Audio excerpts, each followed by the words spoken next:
Time for a little late afternoon pick-me-up. Coke Zero. You know how there's all those Diet Coke girlies on TikTok who like drink Diet Coke for breakfast? I saw that and I was like, that is the weirdest thing I've ever seen.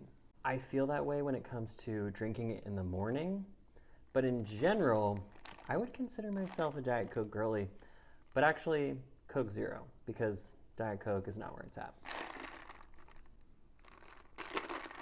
But I actually like both, so can't really complain either way.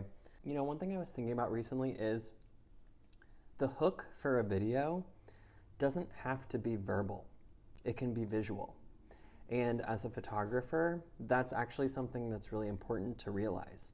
What visual is going to be the most impactful and the most interesting to engage the audience and bring them in? So I actually just created a few different videos, all with the same exact subject matter, but starting with a different clip.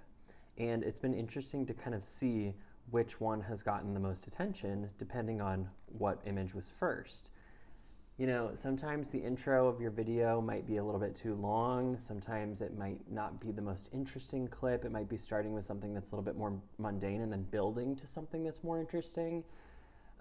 Or it just might not be showing what the video is really all about. You know, like if the video is a behind the scenes of a photo shoot, but you start with something that's completely unrelated, then people might not understand that that's where you're building toward, and then they might just skip over it. So that first couple seconds of your video, whether it's using audio or not, the visual aspect is super important and is actually acting as a hook, maybe more so than any of the audio components in your video as well, because some people aren't listening to the audio.